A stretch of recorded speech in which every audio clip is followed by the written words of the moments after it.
You know, the very powerful and the very stupid have one thing in common. They don't alter their views to fit the facts. They alter the facts to fit the views. Which can be uncomfortable if you happen to be one of the facts that needs altering. I can't wait for you to make up your mind. Oh, wait for me. Lady Jennifer, I don't think you should come. Because I'm a woman. Yeah, no. Well, in a way, yes. That settles it, and I'm certainly coming. You can't go alone. Oh, you're right, miss. He can't. I'm going with him. But you're staying here. Oh, now, look here. You're a nurse, you said. Yes, but what's that got to do with it? I've got hundreds of injured men back at my headquarters. They need the help of someone like you. Yes, I suppose you're right. Tell Lieutenant Carstairs that... Well, tell him I'll see him when you all get back. Right. Good luck. Direction point! Direction point! A Doctor Who podcast network. Well,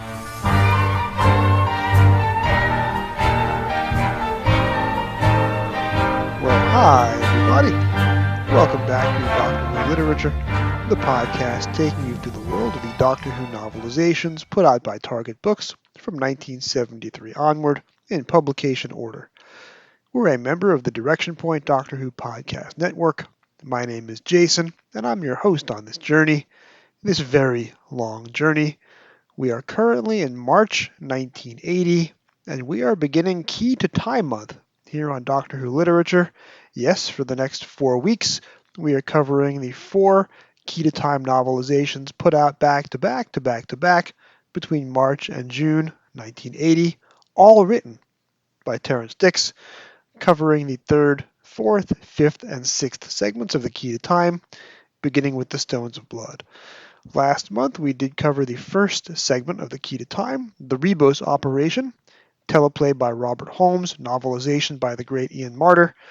The novelization for the second segment, The Pirate Planet, by Douglas Adams, a novelization by James Goss, does not come out in publication order in the targets for another 40-plus years, so it'll be quite some time before we get to that on the podcast, but because segments 3 through 6 did come out sequentially, we'll be covering those over the next month, including episodes that are scheduled to come out on Christmas Day and New Year's Day.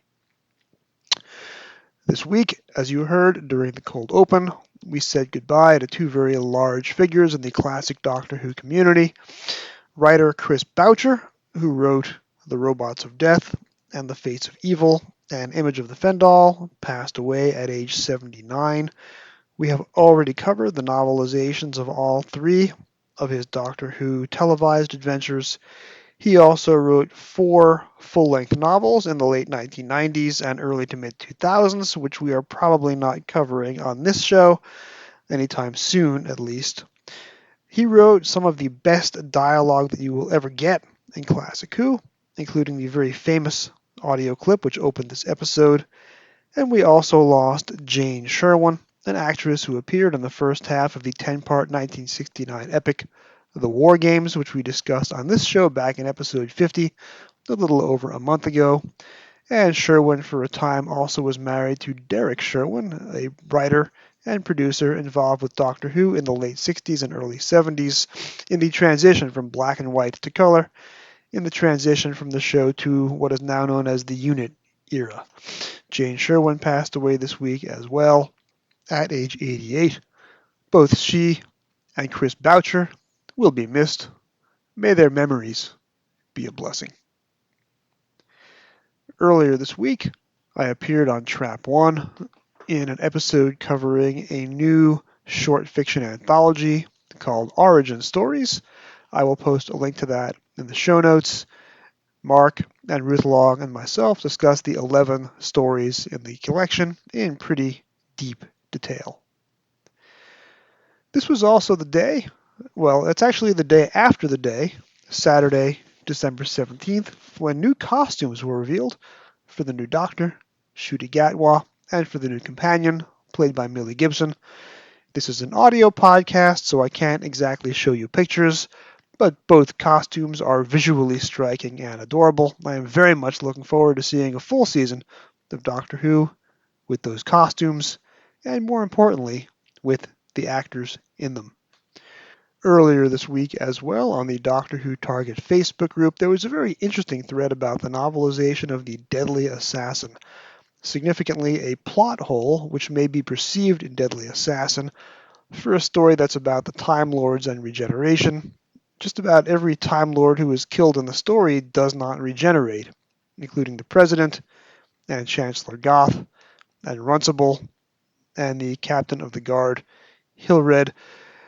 In attempting to work our way through this plot hole, many of the users on the Doctor Who Target Facebook group explained or tried to explain various elements of regeneration, largely resorting to headcanon rather than to any explanation that is given on screen in the story, which sidesteps the question of why all these characters who are presumably Time Lords are failing to regenerate. It's interesting how much Doctor Who mythology and lore resides firmly in our heads rather than on screen. Perhaps that's a reason why Doctor Who is still going so strong after 59 plus years. These are stories that force you to think and come up with explanations and rationalizations.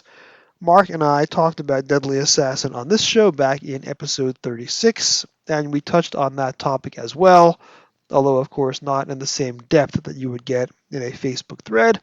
But if you have not heard that episode yet, please go back in the archives after this one and listen to it. It is a very good one, even if I do say so myself. This week, we are talking about the novelization of The Stones of Blood. It is the Terrance Dicks novelization from 1980. It is not the David Fisher novelization, which came out first as an audio in 2011, and then as a print Target novelization under the revived Target imprint in 2022 earlier this year. I moderated a Trap 1 episode about the Fisher novelization of Stones of Blood a couple of months ago, joined by friends of this program, Jim Sangster and Frazer Gregory and Keith Say. A very good episode as well. I discussed the Terrance novelization in that episode by way of comparison to the Fisher book. We are not talking about the Fisher book this week. Again, that will be covered in publication order.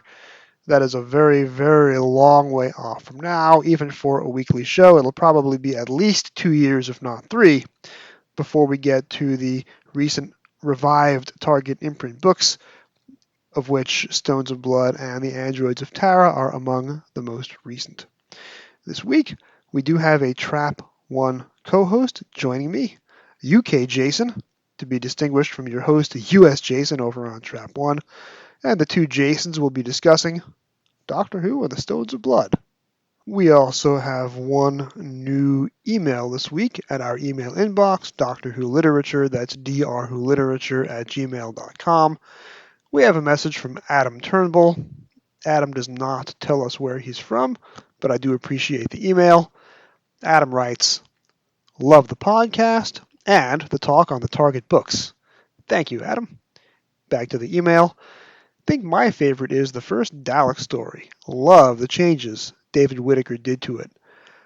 Yeah, again, Adam, thanks. We actually covered that. It was my very first episode, and when I say we, it was just me. That was before I had weekly guests on the show. That was episode 1, released a little over a year ago. At some point, I will probably go back and bring in guests and redo those first 4 episodes where I did not have guests in the beginning. That covers the 3 1960 Frederick Muller novelizations, as well as Doctor Who and the Zarbi and Doctor Who and the Crusaders, and the very first of the original Target books from 1974, Doctor Who and the Spearhead from Space. There is, I'm sure, Adam, you know this, an illustrated version of Doctor Who in An Exciting Adventure with the Daleks, which just came out a month ago as I record this, November 2022. It was mentioned by Paul Simpson, who had some involvement with the manuscript, and Paul discussed that when he was on the show covering Doctor Who and the Death of the Daleks. And the illustrator is Robert Hack. I am hoping to cover that in a bonus episode at some point in the future. I can't tell you exactly when, but again, there's really no dispute that the David Whittaker adaptation of Doctor Who and the Daleks is one of the finest ever bits of Doctor Who literature. Back to the email. Also love the 2 Doctors once you get to it. Thank you again so much, Adam. I always appreciate the emails. Please keep them coming. The Two Doctors is the 100th Target novelization, and this is episode 55, so that means we are 45 novelizations away from getting to Doctor Who and the Two Doctors. That is probably going to be about a year from now. You can expect that probably by the end of 2023. I do not yet have a guest lined up to discuss that book with me, but it is a special book and a multi-doctor story, and the only novelization completed by Robert Holmes himself, so that is hopefully going to be a very, very big episode with lots of guest voices. Speaking of very big episodes, this one is already shaping up to be at least 90 minutes, so let's get to it. Hi, I'm Rupert Booth. I am known as Paul Ferry. And my name is Barry Williams. Together, we host Time Ram. Time Ram's a cruel mistress. It's a random number generator. That also. We roll a number from 1 to 13, and that's our doctor. Then 1 to 300 for the story, and then we ram them together. Even if it doesn't make sense. Cruel, I tell you. Time Ram, putting the wrong doctors in the wrong stories, so you don't have to. You're listening to Doctor Who Literature.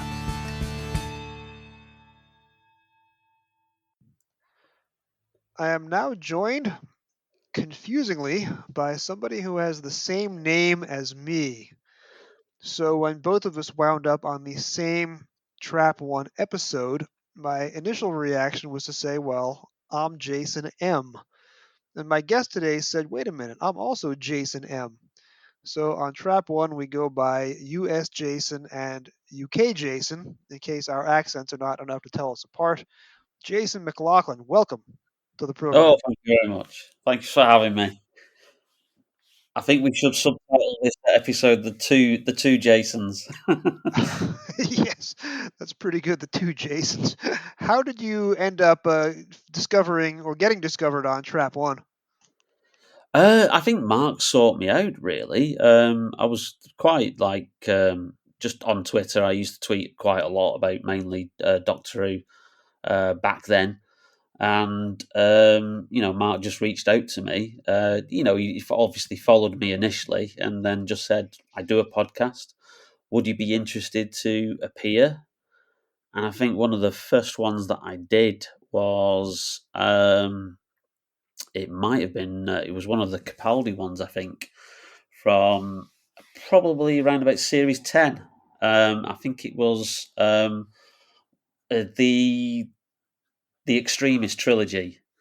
So I think I did the pyramid at the top of the world, the middle segment of that. And then it just grew from there. That was a really interesting trilogy until you get to the very last 5 minutes of the third episode where the whole thing kind of gets undercut. But that was right around the time that I got on Trap 1. Mark reached out to me right around the same time, middle of 2017, because he and I had followed each other's blogs, and he brought me on to review one of the then 12th Doctor new series adventure novels, I think Diamond Dogs by Mike Tucker. So probably a month or two after you first debuted on the program, I would have made my debut as well. But we ended up not being on the same show together for a few more years after that. Yeah, I remember, I think I did the follow-up one was The Eaters of Light as well, which was Rona Munro's return to writing Doctor Who. And then from that, we did a Chris Chibnall review with Dinosaurs on a Spaceship, because he'd been, I think, not long after that, he was announced as the new showrunner. And then we covered Sharda, the full animated version that was released. And then we went from there. Yeah, I was on basically every 3 months after my first episode. And I know I did audio commentary for one of the very early Chibnall / Jodie Whittaker episodes, the Rosa Parks episode. And then you and I did a toy episode together. I want to say it was either the Sensorites or Keys of Marinus, or maybe both. I think we did both. I think, we were on both, because you were very praiseworthy of the Sensorites. Yes. And then I think all of us were quite equally dismissive of some parts of Keys of Marinus, because it's it's your typical Terry Nation pot boiler. Yeah, I'll be covering the novelization of Keys of Marinus in about another month on that show, and we'll be doing a very overdue critical reappraisal of the novelization, which is not one of the more beloved ones in the target line. And I'll be giving my best defense. And I say will be giving. The episode was already recorded back in September for guest availability reasons, so that's already in the can and waiting its release. But I have already discussed and will be releasing later the best defense that I can of Keys of Marinus. But yeah, everybody has their own hill to die on in fandom, and my hill to die on is that Sensorites is criminally underrated. So I'm always happy to get a chance to discuss that one in its best possible light. Of course. I think we've all got like a favourite, haven't we, of one that's like not really beloved by like probably the majority of fandom. I'm actually tomorrow interviewing the author of the Sensorites novelization, but not for this podcast. I'm doing that for a fanzine project about a different novelization, but maybe I'll express to the author how fond I am of the TV story that he novelized. Is that Nigel Robinson who? Yes, yes, it is. Yeah, I thought it was. Yeah. Yeah, he assigned himself sort of the less beloved books to novelize, so he also did Underwater Menace. Yeah, I think that was towards like the end of the range, wasn't it? So the all the good titles had gone by that point. It's interesting though because for Underwater Menace, he substantially rewrites the last episode of the story and adds a lot more drama and symbolism, which you would not have gotten if you're watching Underwater Menace Part 4 on television. So when that was finally released as a video that you could watch, it was quite a surprise to me that Underwater Menace Part 4 was much, much less interesting than the novelization. I think that's probably true of a lot of like Target novelizations. Certainly some of the early ones where like Terrence and Malcolm Hulk really kind of like expanded on the TV episodes, and then when you actually got round to seeing it, you were quite disappointed. I remember when I first saw Day of the Daleks, which was one of the first Doctor Who videos that I bought. I was quite surprised that those opening scenes with the time paradox with the Doctor and Joe appearing twice in the TARDIS, like they weren't there. It was like, whoa, what's going on? There's stuff missing here. That's right. Yeah, there are several books that you could say that about. What's interesting is the book we're talking about today is almost the opposite. It was a book that ended up getting rewritten in order to add in material that the author thought should have been in the novelization, but wasn't. But we'll come back and talk about Stones of Blood in a few more minutes. What is your other venture, your YouTube channel? My YouTube channel, which I started way down in the lockdown during the pandemic, it's called Bearded Geek Toy Reviews, and it came about really because my son, like the year before, had like said he wanted a YouTube channel, and at the time he was about 9 years old, and I thought, oh, that's a bit too, thing for a 9-year-old, and he said, well, he showed me some other children's channels that they'd set up and stuff. And I said, well, I'll own it, I'll direct it, but you do the content, you come up with the ideas. So that's been running. He does it occasionally. It's kind of like a typical thing that a kid does. He's all full of ideas, and then he goes on to the next thing. So, Yes. He just during lockdown, and I think I was furloughed. He just kind of said, "Why don't you start a YouTube channel, Dad?" And I was like, "What on earth would I do a YouTube channel on?" And then suddenly he kind of like looked at me, because this front room is a geek room, and it became my office during COVID. And he sort of like looked at all that that's there, and he basically said, "Well, wow. Look at what you've got, and look what you collect." And it was like, right, okay.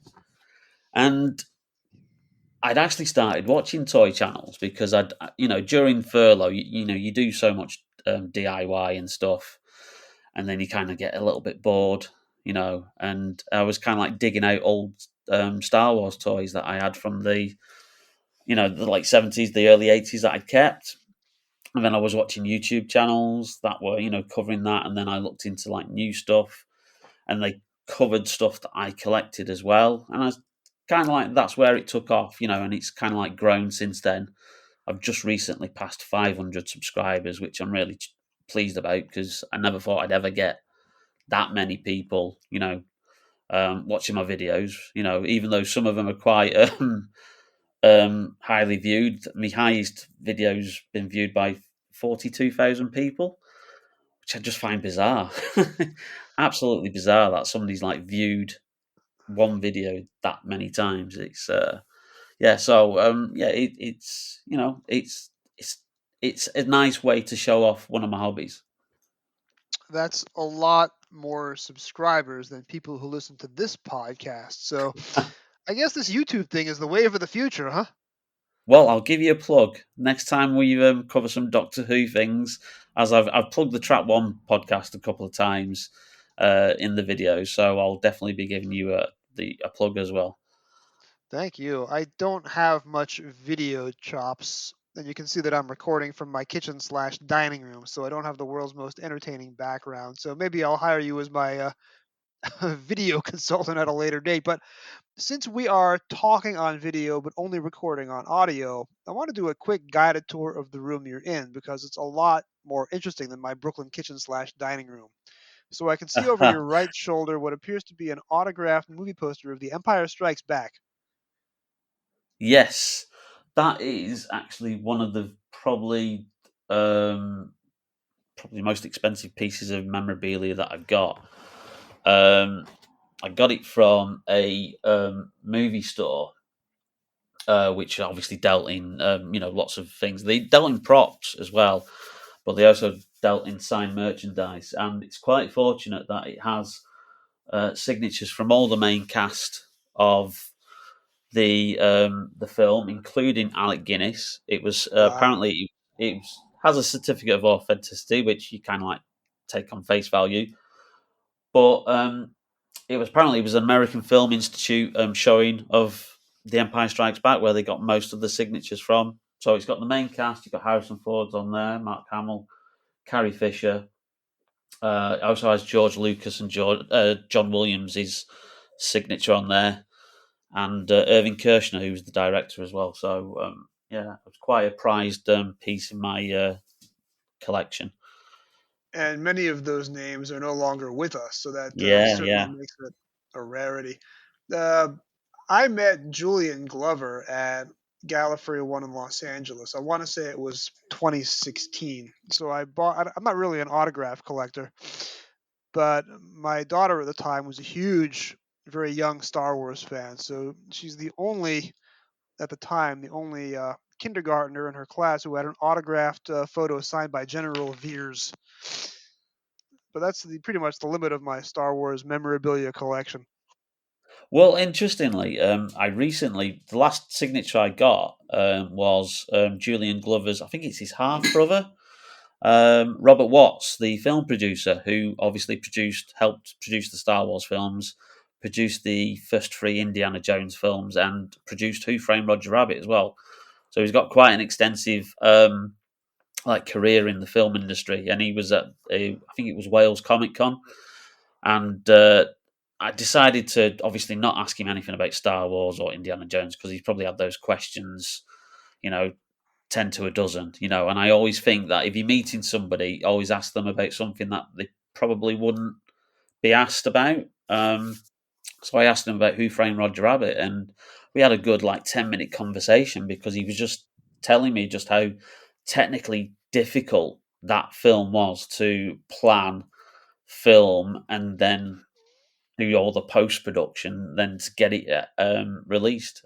So, a lovely bloke. Yeah, it's a pretty prestigious filmography, and I think I haven't watched this since the 1980s, but I believe Who Framed Roger Rabbit was Bob Zemeckis, who had also done the Back to the Future. So he certainly made a career out of as a director of biting off more than he could chew and making it all work. And you also have to your right, I think you showed me a bookshelf that has a pretty extensive Doctor Who collection on it. Oh yeah. Well, I've got quite a lot of Big Finish that's there that you can see. Yes. So that's where all my Big Finish CDs are. There's quite a few Doctor Who books down there, but it's a bit untidy in that little corner. I But see what then appear over to be a here, number of novelizations as well. my novelizations are actually all in a storage box somewhere, so I had to dig out me, me stones and blood. But over here, you've got 4 cabinets, and 3 of them are mainly all the Doctor Who character options figure range, and then you've got the end cabinet is the Star Wars Hasbro Black Series stuff. And of course, you have the Tom Baker scarf on the same wall next to your action figures. Yes, I do. Amy Pond is currently wearing it. A cardboard standee of Amy Pond is nailed to the back of that door. Oh, that's pretty impressive. And I think you have a standee of Harley Quinn behind you as well on the back wall. Very well spotted, yes. Along with a signed poster from X-Men 2 as well. Oh yeah, okay. I couldn't figure out because Harley Quinn's head is blocking the name of the movie, and I couldn't quite tell from this distance and with my eyesight who was the line of figures striding towards the camera on the poster. And if you turn it this way, you've got, if you can see in front of me, so we've got some more Doctor Who figures and stuff there. Some of the Doctor Who busts, which were discontinued. Actually, they never did a full range of the Doctors, sadly, and a Raiders of the Lost Ark signed poster as well. And who signed your Raiders of the Lost Ark poster? Again, we've got some of the cast. We've got Harrison Ford, Karen Allen, Alfred Molina, Michael Shared, who is a famous Doctor Who guest star. He's Yes. the U-boat captain. He's briefly seen for about 2 seconds in the film, but he gets a credit. He's on there. Frank Marshall, the producer, John Rhys-Davies, and George Lucas, Steven Spielberg, and John Williams as well. So You've got 2 John Williams autographs in the same room. yeah, and a lot of expensive autographs. Yeah, John Rhys-Davies is coming back for the next and last Indiana Jones movie, number 5, the trailer for which just dropped a couple of weeks ago. And both Julian Glover and Michael Sheard had more prominent parts in Indiana Jones and the Last Crusade. Glover as the principal villain and Michael Sheard in a slightly longer cameo as one Adolf Hitler. Yes, that's right, in The Last Crusade, yeah, as well. So let's backtrack and talk about Doctor Who, which is the primary reason why most of us are here. Now, you're, of course, from the UK. You would have had a different exposure and fandom experience than I would have had. When did you first get into the show, and who was the Doctor at the time? Well, I mean, obviously, we're of a very similar age, aren't we? I've just turned 50, and I believe you're soon to be of that milestone. Oh no, you're about twice my age. I'm a young spring chicken of 25. Right, yes. So Tom Baker was my Doctor growing up, and I've been a Doctor Who fan since I can remember. I always say my earliest memory of the show was Genesis of the Daleks. I think it would probably be I would be far too young for the original broadcast of that, which would have been me probably being about 2.5. And I don't think I can remember that. So it must have been the following year when they repeated the 90-minute edited version at Christmas. Right. They used to do regular like movie editions of previous stories. My proper full memory of the show after that is The Brain of Morbius, which I still remember. At the time, we were living at our one of the pairs of grandparents because my parents were in between houses because my dad had just set up a business. So we were kind of he'd sold one house to use the money to set up a business. Right. So we were living at grandparents, and I still remember the way they had set up is they had the kind of like the back room was where the TV was, and it led into the kitchen, and whenever it used to get too scary, instead of going behind the sofa, I used to watch Doctor Who through the crack in the door between the kitchen and that room. And I have distinct memories of the cliffhanger with Morbius waking up without the head on, and obviously blind Sarah is like unaware that it's behind her, and that's probably my earliest memory of the show. And then I kind of like I don't have many memories of Seeds of Doom or Mask of Mandragora, but I do remember from The Hand of Fear onwards, virtually, and it was the must see show. I never really ever tried to like make sure I missed an episode. Always used to watch it. It's funny enough because when obviously we were doing the Stones of Blood, and it was during the Key to Time season, and I think it was the Android of Tara. I was invited to a birthday party of a school friend, and I remember asking, "Can we watch Doctor Who?" To which my friend's mother kind of said, "It's a birthday party. We're not having the television on." And me being quite crestfallen because I was knew that I was then going to miss an episode. But then the following summer, they repeated the Pirate Planet and the Androids of Tara, so I finally like got to see the full story, which was a relief because obviously back in that day you didn't have video recorders, you didn't have iPlayer, you didn't have video releases, DVDs, no streaming. Kids today don't realise how fortunate they are, as I keep reminding my son, who's 12. Yeah, my daughter's about the same age, and she's very much of the on-demand mentality and Yeah. mindset. And when she was 4 years old, and there was an advertisement for a particular show that she wanted to watch on Nick Jr., one of the kids' cable channels, she didn't understand the concept of first broadcast, so she woke up at 8 in the morning asking to watch the show, knowing that it was the premiere date, unaware that it wasn't premiering until 11 o'clock and it didn't automatically drop on the on-demand channel at the stroke of midnight. So that took a little bit of explaining, and that was, of course, the problem that I would never have had growing up when it was on once and maybe repeated 2 or 3 times throughout the day, like Sesame Street. But otherwise, you would only get to see a first-run primetime program, maybe a maximum of 3 times. First run, a couple of repeats during the summer, and then that was it. So yeah, you and I come from the old school wilderness generation of fandom, where you'd better watch it when it first aired, otherwise you were going to be in a deep dark hole for a long time. But you're only about 6 years old at that time, so that's a very young age for Androids of Terror to be appointment viewing. Oh, well, yeah, but Doctor Who was appointment viewing. I said I had two heroes as a kid growing up. One was Luke Skywalker when obviously Star Wars finally came around to these shores, Christmas 1977, because we had to wait for films about 6 months back in those days.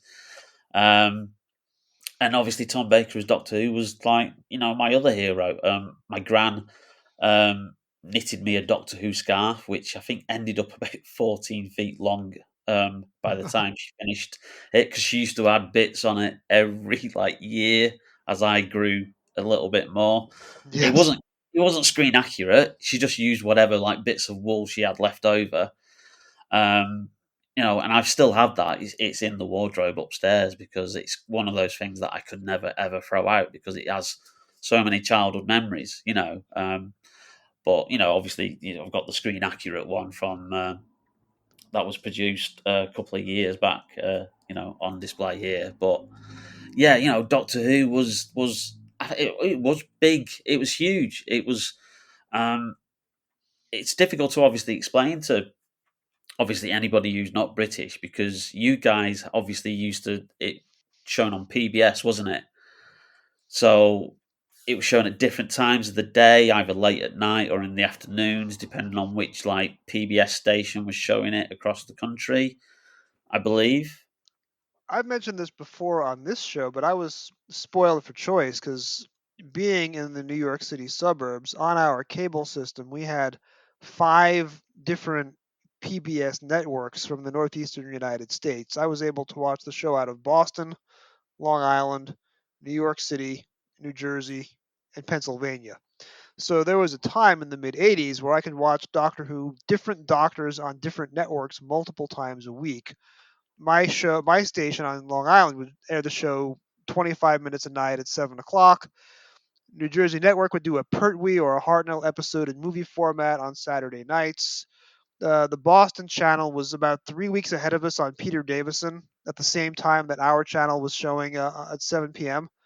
So if you were watching channel 20 instead of channel 21, you could see Caves of Androzani out of Boston 3 weeks before it first premiered in the United States, and so on and so on and so on. So for a while, I got very good at knowing when I had to watch Doctor Who on one of 5 different stations, which makes for a Wow. lot of Doctor Who watching when I'm 11, 12, 13. Yeah, I mean that's envious. I mean, because I didn't really kind of like start to see the back catalogue until like the videos started to be released in the late '80s, and they became like affordable. They were about £10, which was like the budget price of VHS tape.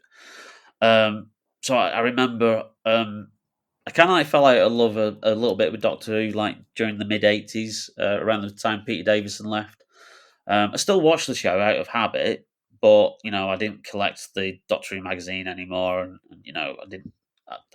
None of my other friends seemed to be watching the show again, and it was only like the fan gene in me was reignited when Remembrance of the Daleks went out, and that cliffhanger of episode 1 with the Dalek climbing up the stairs, and Sylvester McCoy being trapped at the doorway, and I was like, oh my god! And that really reinvigorated my interest in the show. And I remember I went out the next day, bought the Doctor Who magazine that was on the newsstands, and then with my birthday money that year, I bought Day of the Daleks on video. I bought Revenge of the Cybermen on video because these were the only ones that were available. Terror of the Zygons and Spearhead from Space. So that was kind of like the only real opportunity to see past Doctor Who, because when they used to repeat it in the UK on BBC One, they'd always repeat stuff from the previous season. It was very rare that you ever got repeated old episodes or ones that weren't of that Doctor. The only time being was obviously waiting for the transition from Tom Baker to Peter Davison. BBC Two did a season running into Peter Davison's first series called The Five Faces of Doctor Who, where they show an unearthly child, the Crotons, the Three Doctors, Carnival of Monsters, and then Logopolis to then run into Castrovalva. So that was your first opportunity, really, to see past Doctors. If you were lucky, you'd catch the odd clip on a TV show or something. But quite envious that people in the US and Australia as well. You were always on a constant loop of old episodes. And I remember, because obviously there wasn't a lot of stories released in the 80s, and it didn't really kick into releasing them until the early 90s.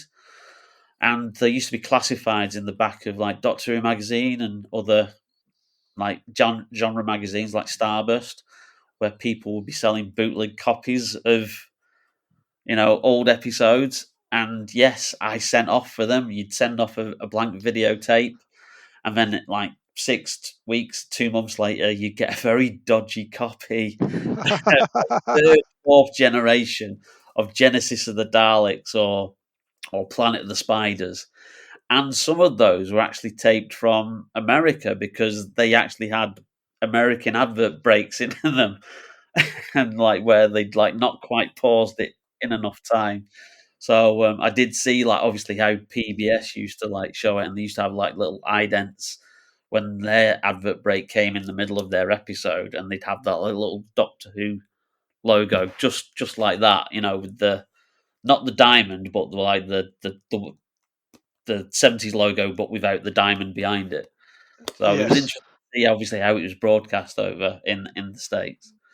Yeah, we had 2 different distributors. In the 70s, we got the commercial package from Time Life, and they hired prestigious actor Howard Da Silva, who is best known as playing Benjamin Franklin, both in the musical 1776 and in the movie about Benjamin Franklin's life, aired in the appropriate museum in Philadelphia, where the Constitution was ratified and the Declaration of Independence was signed.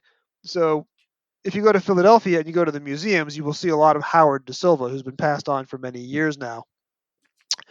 But that was the package that was aired commercially, and it had Howard Da Silva do an intro after the opening credits, but before the episode started. And then he would do an outro in between the cliffhanger and the closing credits. But in order to make room for a couple of minutes of Howard Da Silva narrating what's going on, you had to lose a couple of minutes of episode content. So, and then of course there were commercial breaks hacked in, whereas the show was not edited in the UK with commercial breaks in mind.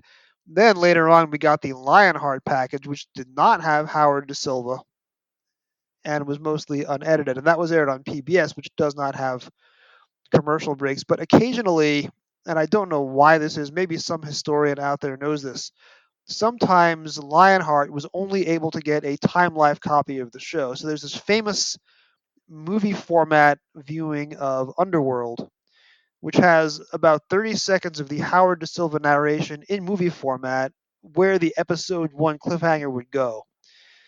So really strange things like that. So when I taped Pyramids of Mars off air in the late 80s, it was with the Time Life Howard Da Silva narrations that had been recorded in the 1970s. And I had never heard of the Howard Da Silva narrations before that. And I thought I was watching the show how it was actually aired in the UK. Not realizing, of course, that Howard Da Silva does not have a British accent. Nothing to do with Doctor Who at all over here. Yeah. I am sure it was much later in life by the time he did this. I'm sure he was very confused as to what all this was about. If there are any descendants of Howard Silverblatt, his real name, out there, please let me know why Howard Da Silva was doing this and what he thought of it. It's just pretty funny. So yeah, it was kind of like binge watching almost, because I could watch or tape the show off air from 5 different PBS stations. So by the time I graduated high school in 1991, I had the bulk of the series already taped on VHS from Unearthly Child up through the present, except I started to outgrow the show in the late 80s. And I've mentioned this before. The night that Time and the Ronnie first aired in the States, and for me it was March 26th, 1988. Don't ask me how I remember that. I was so disenchanted with it that I just turned it off halfway through, probably before the episode 2 cliffhanger. And I went to go categorize and sort my baseball cards instead. I was just completely out of it. So I still watched new episodes of McCoy out of loyalty. They would, it was only 4 serials a year, so that's 4 weeks a year they would air them. And I watched season 25 with pretty much disinterest, and I watched season 26 with kind of revulsion. Really hated Curse of Fenric, really hated Survival when I first saw them. Right. That's interesting. I have come around on Curse of Fenric. I have not come around on Survival. And we'll come to those much later in the life of this show. But when I first watched Remembrance, it made zero impression on me at all. And I know I would have seen that cliffhanger with the Dalek coming up the stairs, but it didn't make any impression on me as to why this was a seminal moment. So when I got to Rec Arts Doctor Who in college in the early 90s, and everyone is talking about Remembrance as one of the greatest stories of all time, I'm like, what are you talking about? This was forgettable. I barely remember it. It made no impression on me. So I was very resistant for a long time to admitting that Remembrance was good, because my first memory, it did nothing for me. And it took me a long time to get past that first 16-year-old impression and see the story for what it is. So I've come around on that, and I've come around on Curse of Fenric. But yeah, when I was 16, it was not the kind of television that I thought I'd be talking about 25 years later. Yeah, I mean, I think it probably had more of an impact over here because Doctor Who was kind of like, whenever there was a Doctor Who sketch on a comedy show in the UK or anything, they'd always make the gag about Daleks. Just go up the stairs. They can't come after us.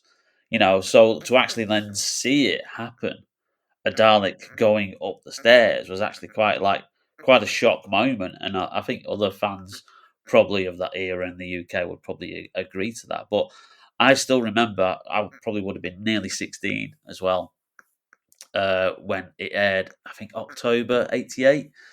Going into school the next day and just naively going, "Did you see Doctor Who last night? oh my God, it was really good. And then just everybody looking at me like, you are? You still watch that piece of rubbish? Oh God, yeah, I stopped watching that when I was a baby. And it's like, made sure I never mentioned the show ever again. All right, so let's backtrack for the reason that we're here today. Stones of Blood.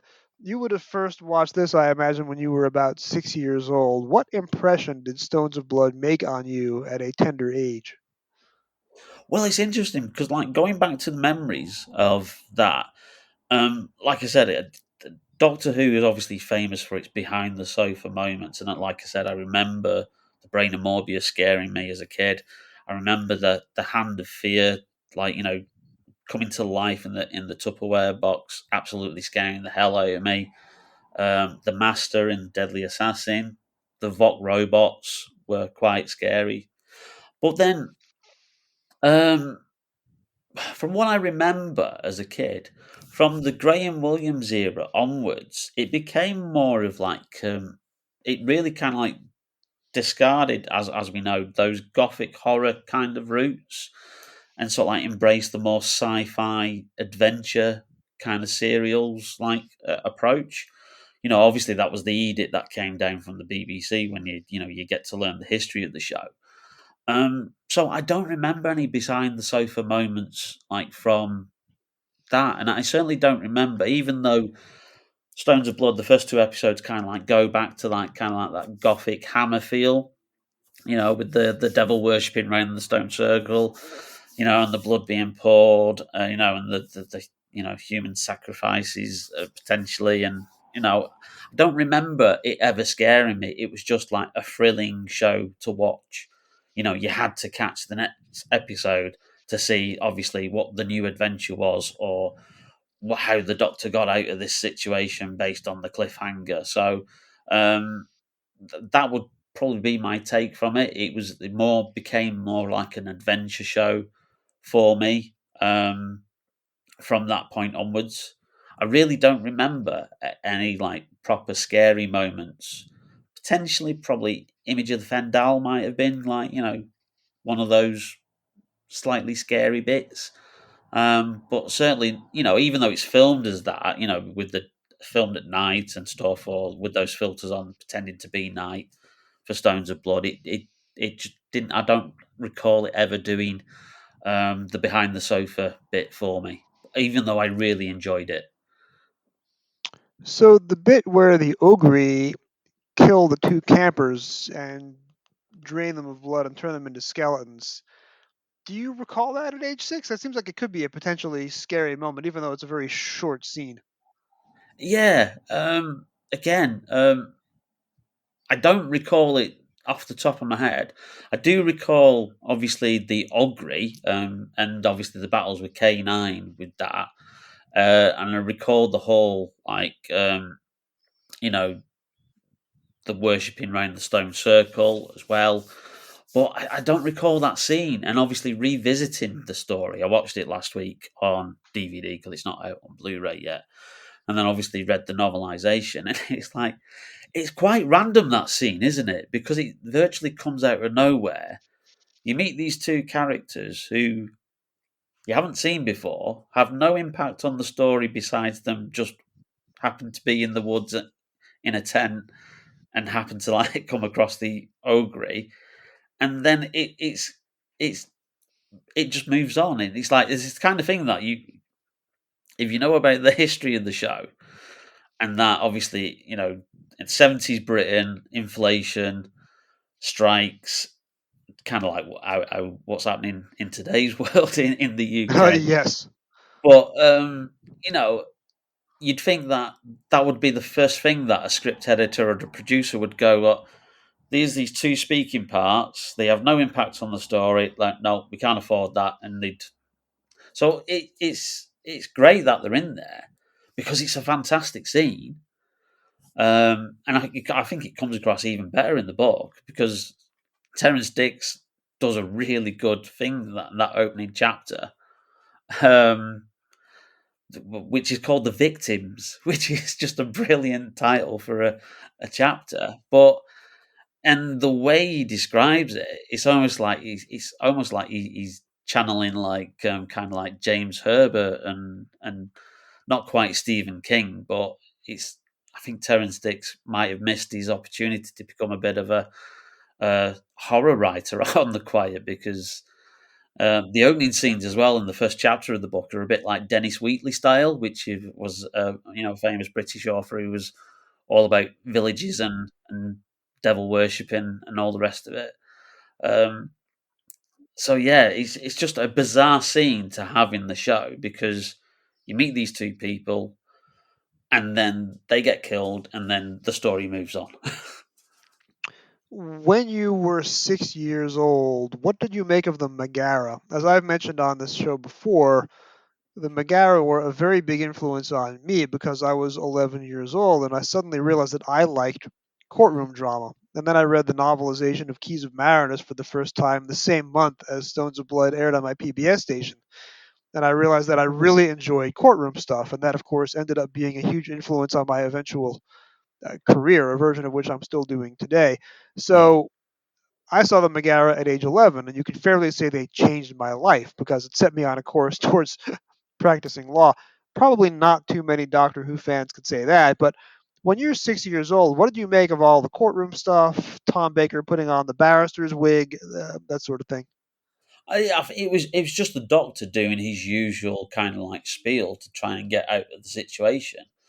And it's the kind of thing that you expected the character to do.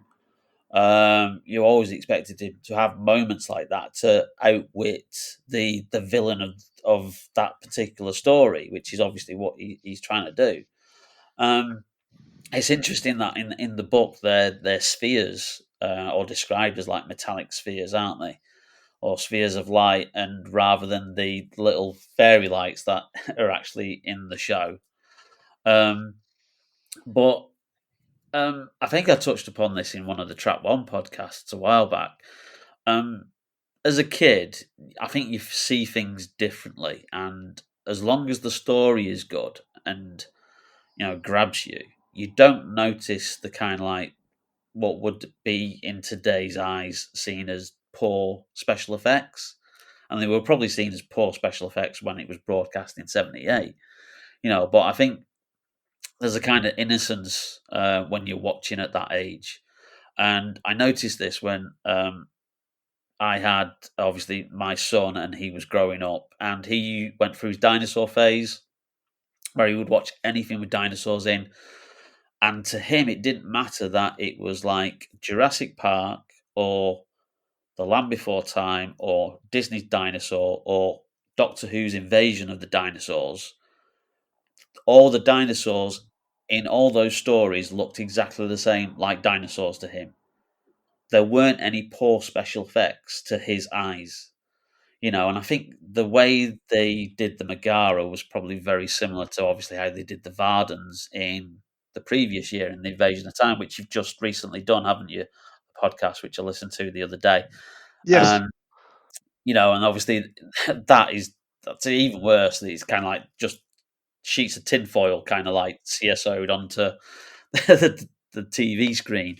But as a kid, you don't notice that because you're caught up in the story, And for me, that's like how I would have viewed it. I never saw poor special effects. I never really saw that until I actually started getting a little bit older, and you kind of like your critical, kind of like part of your brain then starts to like develop, and then you start to see stuff and go, oh, that looks a bit ropey compared to this Hollywood blockbuster I saw at the cinema last week. It's really funny that you mentioned that because when I was 6 years old, when I was the age that you were when Stones of Blood came out, this is before I heard about Doctor Who, wouldn't have known about it. This was late 1979, 1980.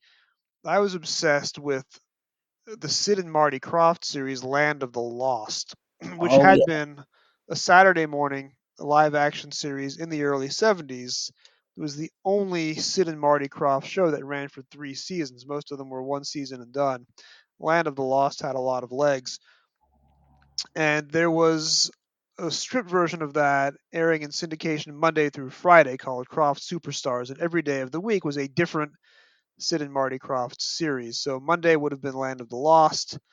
I forget the rest of the schedule, but I think Friday would have been Far Out Space Nuts, which is Gilligan, Bob Denver, and Chuck McCann, a Brooklyn comedian slash performance clown, accidentally trapped on a rocket, and every week they land on a different planet, unable to get home.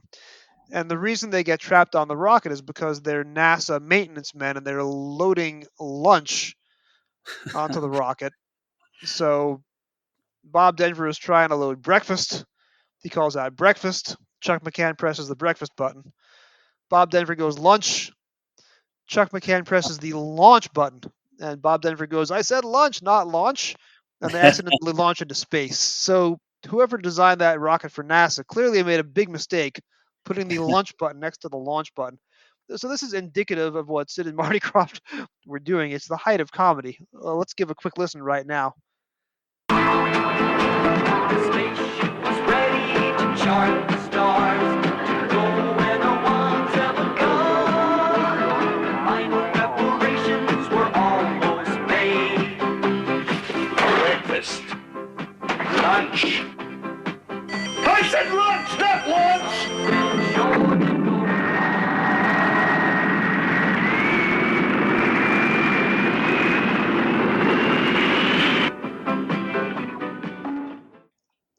But Land of the Lost, compared to that, was actually pretty serious science fiction. They got David Gerrold, he of The Trouble with Tribbles and a very well-known sci-fi legend. He was the script editor for the first season of Land of the Lost, and he got Walter Koenig, Chekhov, to to write a pretty pivotal episode for season 1 of Land of the Lost. And it had a story arc, and it had recurring characters, and they got in a lot of pretty well-known sci-fi writers to handle the first 2 seasons of Land of the Lost. So when I'm watching this at age 5/6, it's tremendously engaging sci-fi, and it's got dinosaurs right about the time that I was becoming dinosaur obsessed. So for me, watching the opening credits of Land of the Lost, there's a family on a raft, and then there's an earthquake, and the raft plunges down an abyss and winds up in this alternate dimension with multiple suns and moons. And that's where there are dinosaurs and Sleestaks, the bipedal reptiles, played by a couple of college basketball stars of the time. So when I'm watching this in 1979, I think this is the most epic, well-done science fiction series ever made. Then gets taken off the air, didn't see Land of the Lost for a very long time. This is before commercially available VHS and, of course, before DVD. I now have the entire series on DVD. Yeah. Then in 1993, Jurassic Park comes out. Then in 1996, I go to the Doctor Who convention in Chicago, Visions. And in the dealer's room there, somebody was selling a bootleg cassette of the first 4 episodes of Land of the Lost. And of course, I'm a starving law student. I don't have a lot of disposable cash. I take $20 out of next week's grocery budget and I buy this bootleg VHS with the first 4 episodes of Land of the Lost. I drive back from Chicago to my little apartment in the Midwest where I was going to law school, and I watch 1 episode a night after class and before doing my prodigious amounts of homework. And I was appalled because, as John Nathan Turner said, the memory cheats. Well, yeah. The memory surely cheated. I'm going to play the audio now, and you folks go watch the video as well, and you will see what I mean.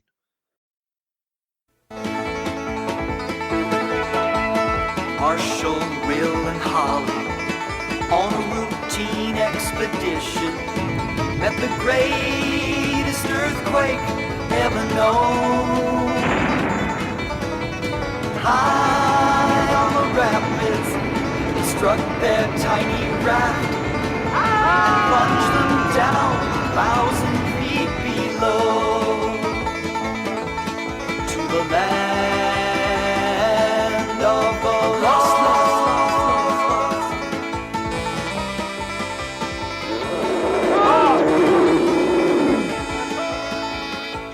Come on, get out of here! Come on! Bill! Come on, Holly, let's go! The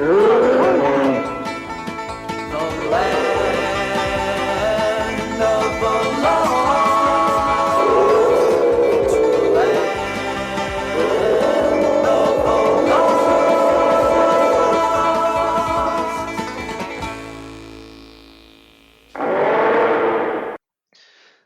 So the waterfall is a stream of water on a little tabletop, and the raft is CSO'd in, and the earthquake is again a foam rock on the tabletop being dropped down into a little trickle of water that represents the stream. Yeah, there was some groundbreaking visual effects done for Saturday morning TV in the early 70s, but when you watch Land of the Lost after Jurassic Park, you have to really feel bad for your misspent childhood. And I'm sure a lot of Doctor Who fans came to the same reckoning in the 1990s when television is advancing by leaps and bounds, but their show is stuck in the Graham Williams era with its with its low budget. So that's the TV. We've talked about how these visual effects don't perhaps age very well, but here we are 45 years later, still talking about the show regularly. How did you come to the novelizations? The novelizations were quite readily available. I remember our school library had them, but had the hardback versions, which obviously you didn't really see, in stores. But in the town that I live in, back in the day of when I obviously that we're talking about in the late 70s, early 80s, there was a big. I would describe it. Well, it was called a news agency. It was called NSS News Agents, but it wasn't just a news agency. It was obviously the downstairs section had obviously lots of magazines, newspapers, and then had the book section at the back, and then obviously you had stationery on the other side, and then obviously near the tills and everything, you had obviously the sweets, candy, the chocolate, and all that.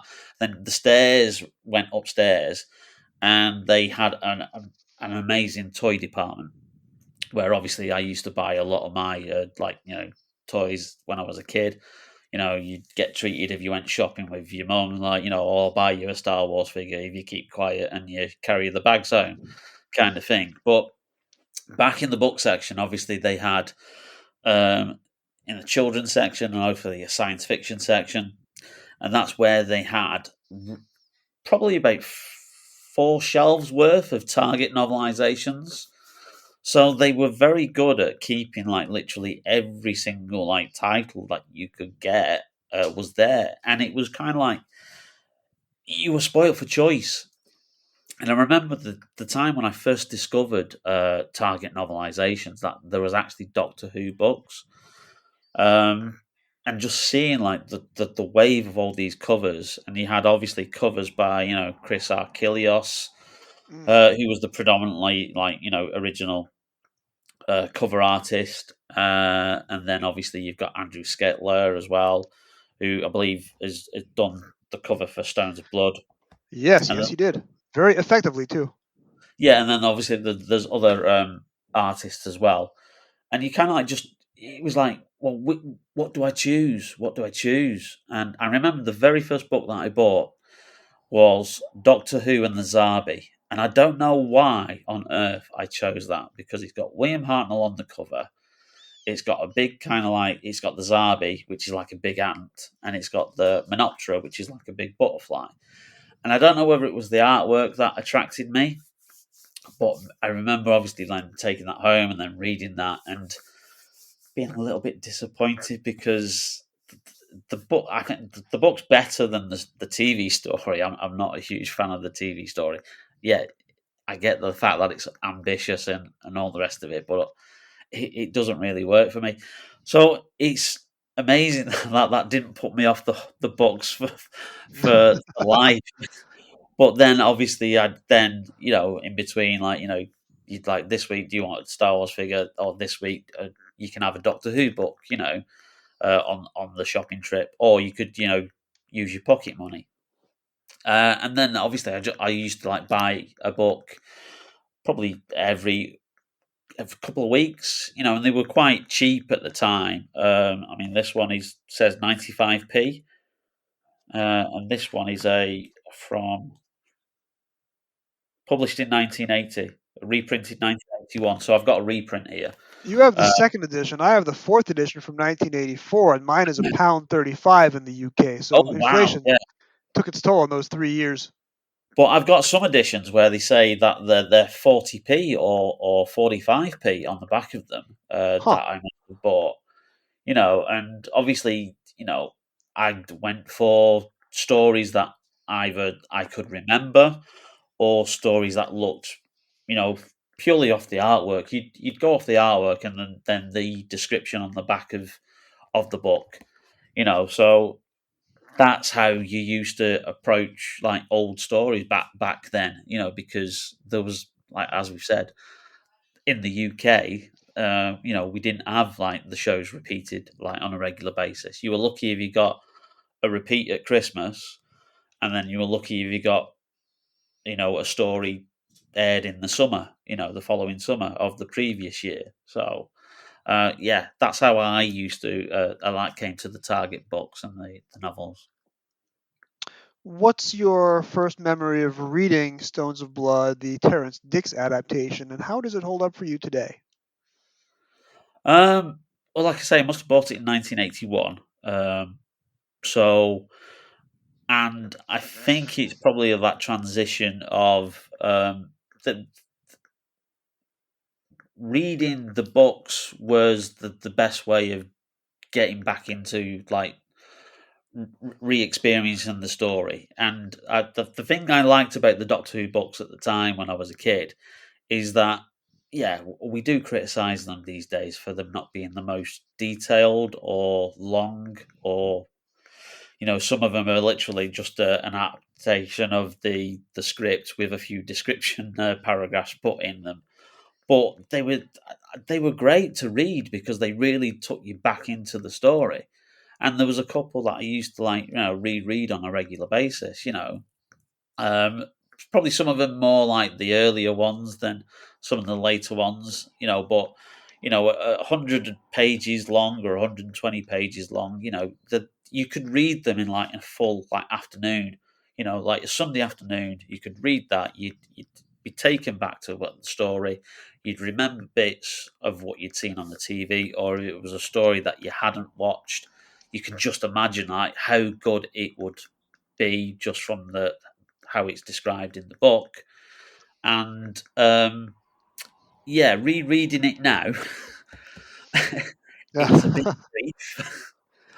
But there's some great descriptive bits in it. It's like I said, the opening chapter, the whole bit of like them, worshipping around the stone circle and then feeding, the blood to the ogre. And, there's some great descriptions. What fed by their warm blood they crave, the ogre were awakening from their long sleep. That's a great, sentence. And most of it is virtually like as the script with a few extra bits in. But it does its job. It kind of like it goes along at a fast pace. It could be more descriptive or fill in some bits. But it doesn't, and it's probably one of the times when Terence was probably churning these out quite on a regular basis and they needed one a month, But chapter 9, the victims, that opening section is really good, and I think Terence missed his calling there as probably a horror writer for young adult novels. So I have 2 points to mention in response to that. You talk about a book a month. You are quite literally correct. So from January to June 1980, Terence publishes 6 books in 6 months, which is an insane pace. You have Underworld in January, which is standard, about 120 pages. You've got Invasion of Time, which my guest host covered last week on this show, which is 140 pages, his longest book in 3 years.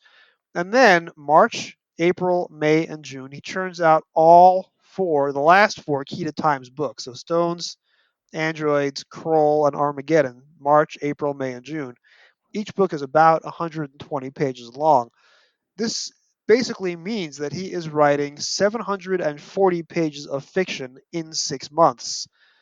Then he takes a 3-month break, and then he comes back with books in September, October, and November. So that is 9 books in 11 months.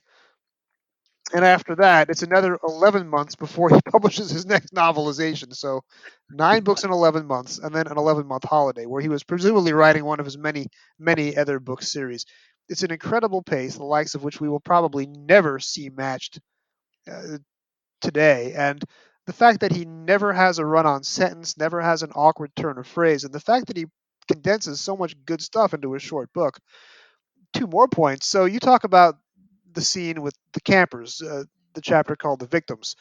Yeah. Looking at that now, I have memories of that being very atmospheric and scary, but it's only about a full page of text, a little Yeah. more than half a page on the first page of chapter 9, which is page 87, and then a little more than half a page on page 88. It's only about a page plus of text.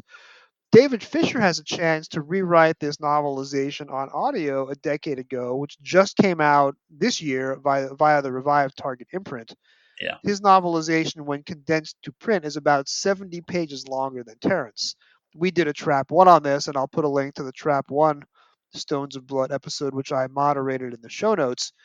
But when it comes time to write the scene with the campers, the David Fisher version is not that much longer than the Terrence version.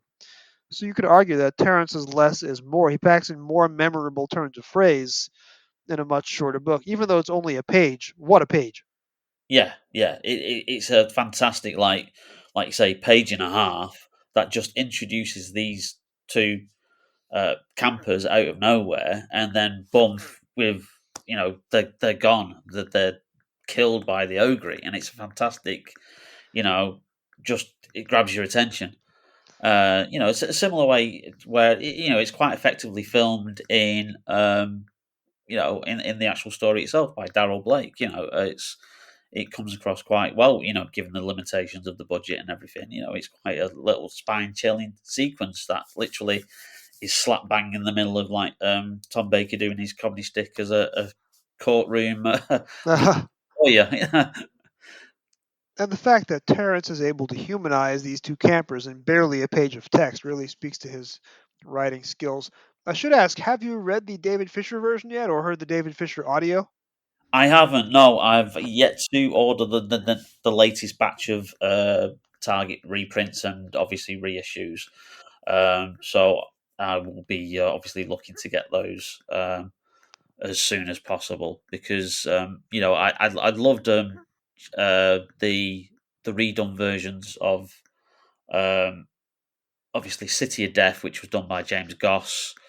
Yes. And it's Revelation and Resurrection of the Daleks by Eric Saywood weren't the best, but it's nice to obviously have new versions of these stories, and obviously when the original writer comes to the story, it's nice to see obviously how they would approach it, and given with no BBC budget to restrain them, which we've seen in some of the early Target novels, like with Malcolm Hulk when he was adapting his own stories, like kind of like put more flourishes in there, and so I'm be interested to see how David Fisher does that with both Stones of Blood and Android of Tara. It's interesting, like you say, because I expected them to be a lot longer. Like you say, that they're only about 70 pages, like longer than the actual original novelization. I was quite surprised at that. I thought they'd be quite a bit longer. There are parts of his redone version of Stones of Blood that are necessarily better than Terrence because he has a chance to correct some plot holes. He has a chance to add some detail that would not have been in Terrence's brief. Terrence is doing 6 books in 6 months, 120 pages, and then 9 books in 11 months. David Fisher has a year to do the new version of Stones of Blood and then a year to do the new version of Androids of Tara.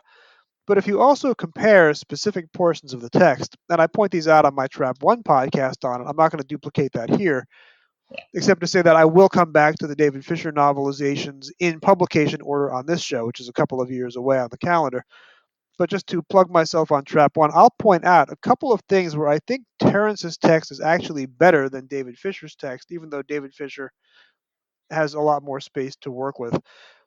Again, the Fisher book is longer and more detailed, and it's better in spots because he's working from a different brief and he has more time and space and a word count.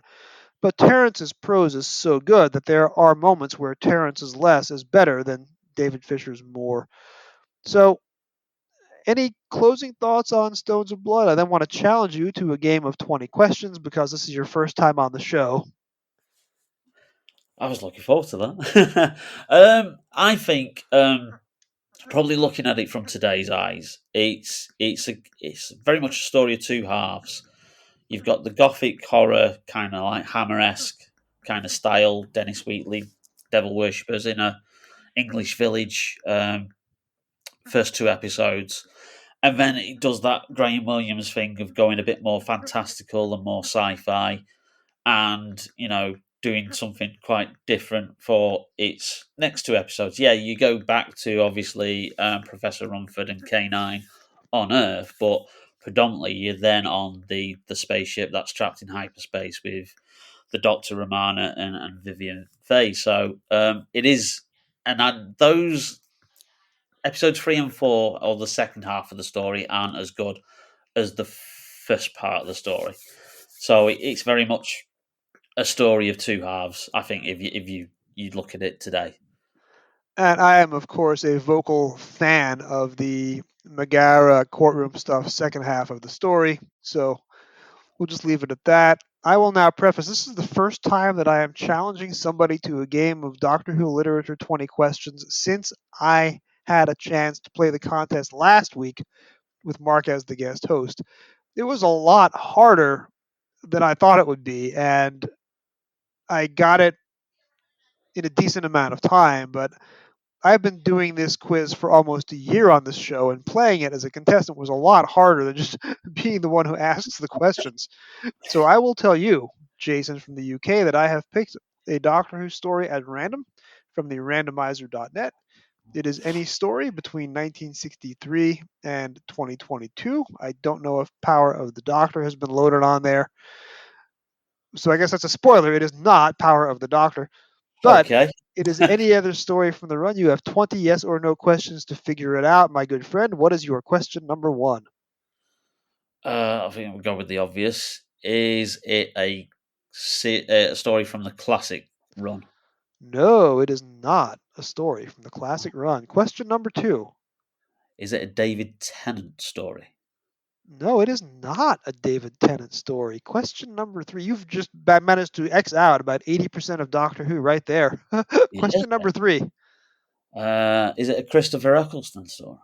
No, it is not Christopher Eccleston. Now you've knocked out 81% of Doctor Who. Question four. Okay. Is it a Stephen Moffat written story? Yes, it is written by Stephen Moffat. Now, I could interpret the question, is it Stephen Moffat, the showrunner, or Stephen Moffat, the name on the script? Yes, it is Stephen Moffat, the name on the script. Question five. Is it Heaven Sent? No, it is not a Heaven Sent. That's a good place to start. Question six. Is it a Matt Smith story? Yes, it is a Matt Smith story. Question seven. Does it feature River Song? Yes, it does feature River Song. Question eight. Does it feature Clara Oswald? No, it is not a Clara Oswald story. And I think you now have fallen behind the pace that I set last week. Question number 9.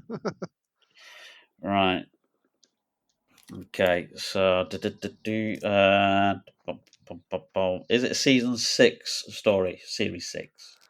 By season 6, you mean Stephen Moffat's second season? No, it is not season 6A/6B. Question 10. Okay. Is it The Time of Angels?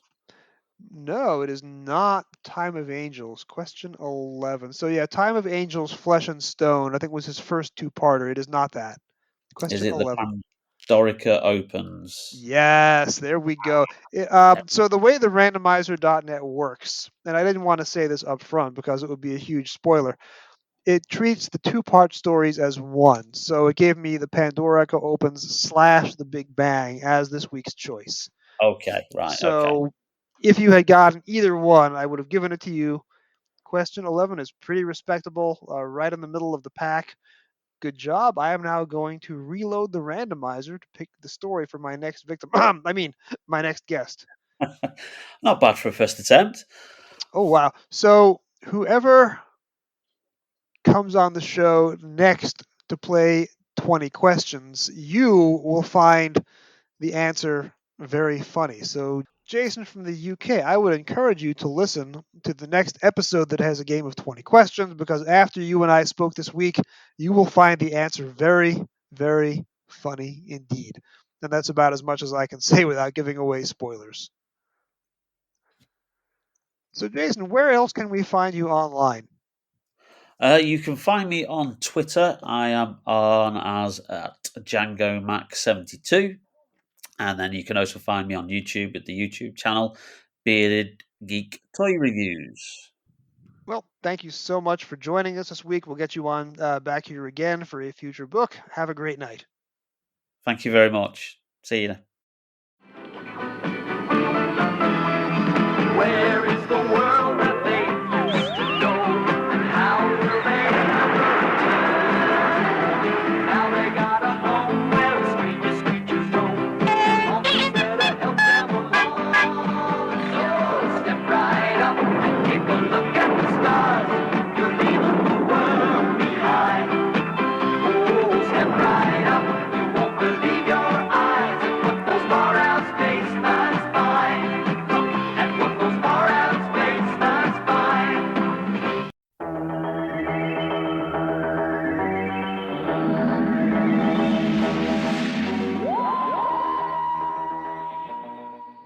Doctor Who and the Stones of Blood. Written by Terrence Dix. Televised as The Stones of Blood.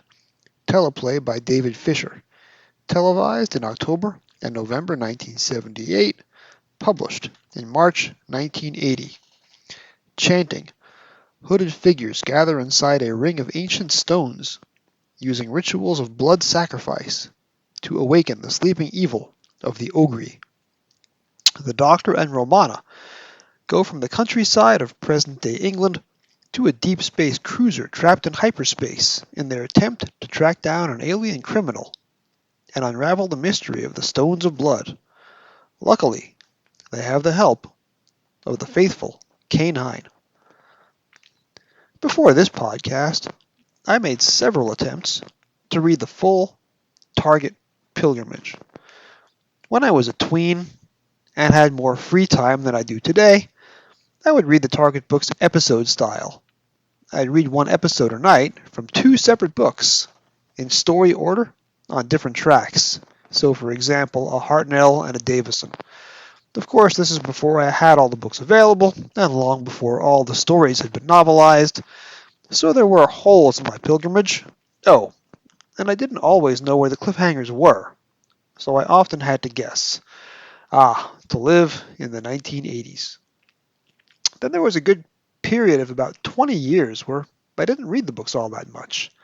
I'd occasionally pull out John Peel's 2-volume The Daleks Master Plan and read that over 13 nights.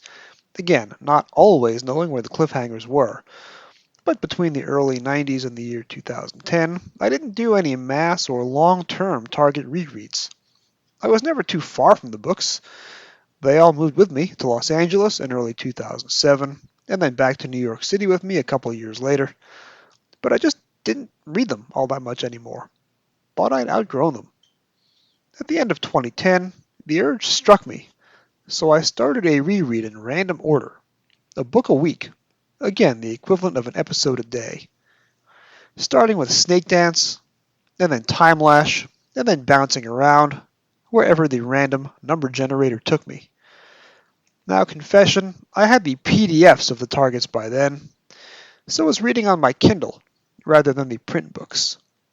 In September 2011, I was halfway through The Demons when, while taking the A train up to Hell's Kitchen to bring my kid to daycare before going to work, yes, our kid's daycare was in Hell's Kitchen, make of that what you will, a stroller malfunction caused my Kindle to smash onto the subway floor and stop working, forever frozen at a page inside part 1 of The Demons. It took 2 weeks for the replacement Kindle to arrive, but I kept on with the project on the new device, probably made it 2/3 of the way through the entire series. I had my blog going by then, Doctor Who Novels at WordPress.com, that's DrWho Novels, but I wasn't very good about writing blog entries on every single book. I think I ended up doing entries for just 6 or 7, but otherwise the read-through project was just me and my own internal monologue. Now, in May 2013, I had another comical accident, a collision with another train. This time it was me who collided with the train, which resulted in a fracture to my left olecranon. That's the ball joint part of the elbow, the word I did not know before that day. And my Kindle, which was at this point in the middle of part 4 of the arc in space, landed on the ground, the train platform, just about as hard as I did. So that was 2 Kindles that broke in the middle of 1970s Doctor Who novelizations due to unfortunate collisions with subway trains. Both great books, too. It was a couple of months before I got a new Kindle to replace the broken one, the second broken one, so that was the end of the Target read-throughs for another good long while. For Memorial Day, in the States in May 2019, I got that Target bug one more time.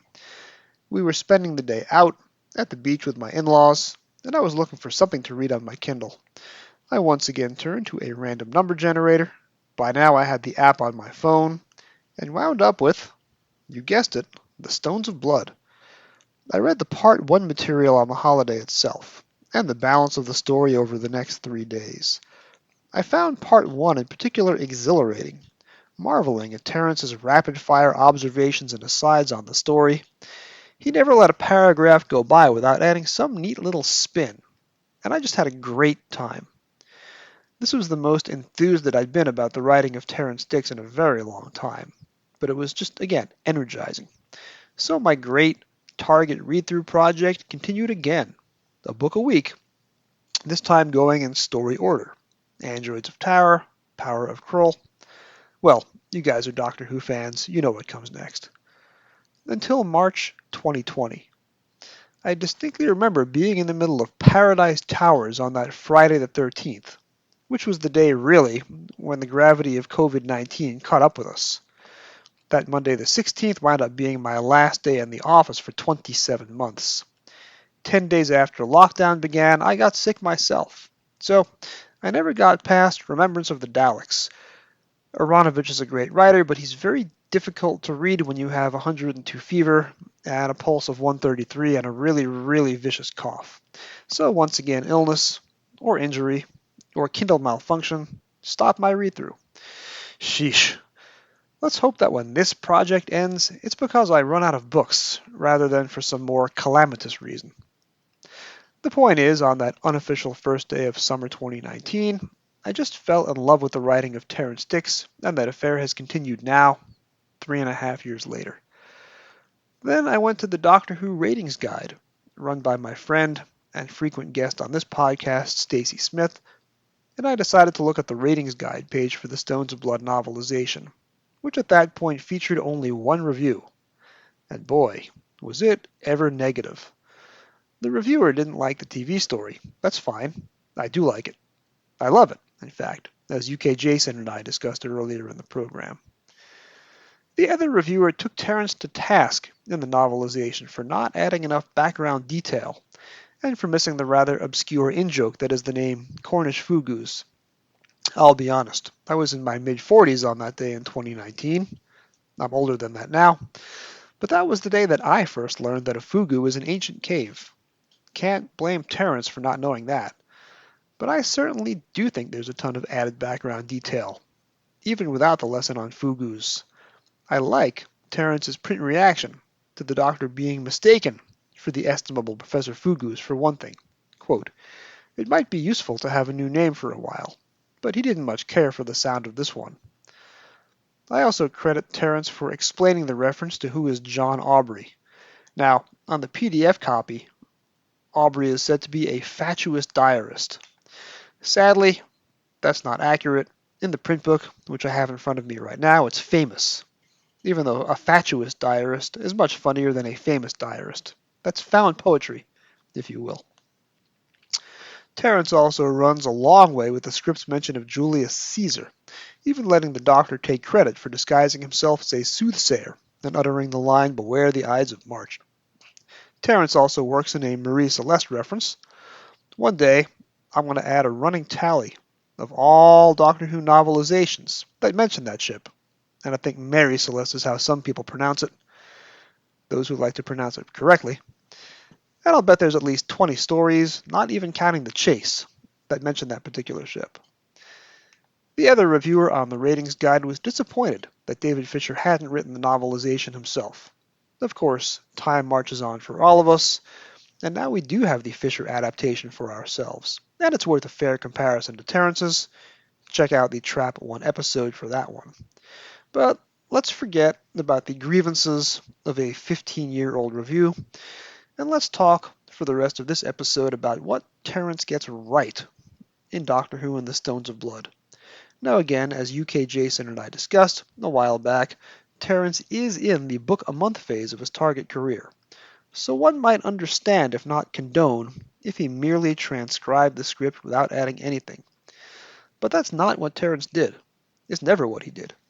Terence knows how to set a scene in as few words as possible, and he constantly uses the other space to level jabs at the script, if he doesn't like the script, or at the villains working their way through the story, if he does like it. The opening chapter here repeats the phrase, "It might have been Stonehenge," to refer to the eponymous stone circle. That's an effective bit of scene setting. We learn that Romana's, quote, "brisk bossiness infuriated the Doctor," which is a great 5-word summary of the season 16-long adversarial relationship between those two. Romana responds to the Doctor's circuitous lesson on English rain by saying, "I see," while thinking in her head, not seeing at all. Romana also, upon hearing a character use the expression brown owl, wonders, quote, if the people of this peculiar planet had the power to change into birds. That ends up being a plot spoiler, by the way. K9 is characterized as, quote, quite satisfied with being an automaton. When Romana says that he's on his last legs, Terence tells us K9 didn't actually have any legs, and you can imagine that he was proud of his own dry wit. Terence has great ease in writing for Tom Baker's Doctor, who, as we learned from the missing and past Doctor adventures of the 1990s and early 2000s, can be a difficult thing to reduce to print. Terence observes that the Doctor, quote, seemed more interested in the Stone Circle than in their mission. That's the key to Time mission. The Doctor is overwhelmed upon meeting Professor Amelia Rumford, which is a wonderful way of describing the force of nature, which was the then 75 years old Beatrix Lehman on TV, one of the great companions who never was. Terence also has old Amelia speak, quote, a rather dated Americanism with conscious pride. Terence has the Doctor observe that provoking people makes them angry, and that's when you learn something. And the Doctor is rather amused by the fussy little Megara. Even the Megara speak with a tinge of sadness when trying to execute the Doctor. You must tell them, Megara, we're time lords. I don't think it would do them any good. They're justice machines, remember? I knew a Galactic Federation wants lots of different life forms, so they appointed a justice machine to administer the law. What happened? They found the Federation contempt of court and blew up the entire galaxy. The court has considered the request of the humanoid, hereinafter known as the Doctor. In order to speed up the process of law, it will graciously permit him to conduct his own appeal prior to his execution. Thank you, Your Honor. You may call your first witness. I call as my first witness Miss Romana de Varatnalunda. Me? But I'm not a witness. The witness will take the stand and be sworn in. The witness will repeat the oath. I swear to tell the truth, repeat. I swear to tell the truth. As far as I, a mere humanoid... As far as I... Look, I object to the wording. Contempt is punishable by death. Your Honor, I'm sure that my witness wishes to withdraw that last remark, don't you? Do you? As far as I, a mere humanoid... am capable of knowing the truth. I'm capable of knowing the truth. What's that? It assesses the level of truth. Oh, what happens if the level falls? That would be most regrettable, Miss Romana de Varatnalunda. Mr. Varatnalunda, when we open the hyperspace capsules, what do we find inside? Dead things? Dead things. Well, bodies of dead creatures. Dead travelers, I suppose. And when we found the hyperspace capsule in which their honors were traveling, could you see what was inside? No. What do you think was inside? I didn't know. It could have been anything. What? Even creatures still alive? Yes. No further questions. The witness is excused. I may be the only Doctor Who fan in history to choose a career in the law, in part because I saw this episode at an impressionable age, but I stand by my decision. Now I'll admit to not picking up at all on the fact that Vivian Faye was a bad gal hiding as a hero in the first half of the story the first time that I saw it on TV. Hey, I was 11 and not yet fluent in TV tropes, but Terrence does a great job of foreshadowing her villainy without signposting it. She enters as a, quote, tall, black-hooded figure who momentarily looked utterly sinister, but, quote, a closer look revealed a tall, strikingly attractive dark-haired woman in her 40s. Chapter 5 ends with Vivian having a, quote, faintly mocking smile still on her face, a nifty little mini cliffhanger, shortly before she outs herself as the villain of the piece. When she's finally defeated at the end, Terrence nicely has her gazing wildly around her, unable to grasp how things had gone so suddenly wrong. Maybe that was a word-for-word stage direction taken from the camera script, but it sounds a lot more like dramatic literary invention to me. Granted, there is the occasional error overlooked in the editing process. Romana remembers visiting Calufrax in the previous story, the pirate planet, even though she didn't. Vivian Faye is not Silver in her true form in the book, which is a sad loss. Susan Engel looks phenomenal in Silver. And the All the Rage in Trenton, New Jersey line about robot dogs is explained by saying that the professor could accept anything, however unusual, if it came from America. Hey now.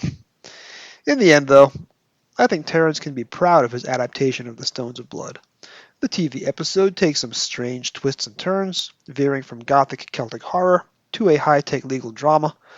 The central irony of the story is that the Megara are pursuing Cessair for stealing the Great Seal of Diplos, and then the Doctor himself steals the Great Seal from around Cessair's neck. Spoiler alert, it's the third segment of the Key to Time, right in front of the Megara, and they don't even notice. That's something that could have been pointed out in the novelization, but with his observational humor and economic but keen insights given to each character, Terrence really didn't miss too much else about this story. Next time on Doctor Who Literature, our Key to Time mini-season continues with the next Key to Time story in the line. Let's show a certain courtesy to this next book. And if you thought I was too generous to the Stones of Blood, next time I shall not be so lenient. Join me and a popular returning guest as we cross blades with the Androids of Tara. Thank you for joining me on another episode of the Doctor Who Literature Podcast. Special thanks to my special guest, Jason McLaughlin, aka UK Jason. This podcast can be found on most of your podcast apps of choice. You can find all past episodes at anchor.fm/DoctorWhoLit. It really helps if you rate 5 stars and subscribe. You can find me on Twitter at Doctor Who Novels, that's DrWho Novels. My old tweets about the entire series under the hashtag Doctor Who Pilgrimage, that's DrWho Pilgrimage. My current Twilight Zone watch-through under hashtag TZ Pilgrimage. And on email at DoctorWhoLiterature, that's DrWhoLiterature @gmail.com. Please drop me a line with your comments, questions, and suggestions. Thank you for listening, and whatever you do, keep turning the pages.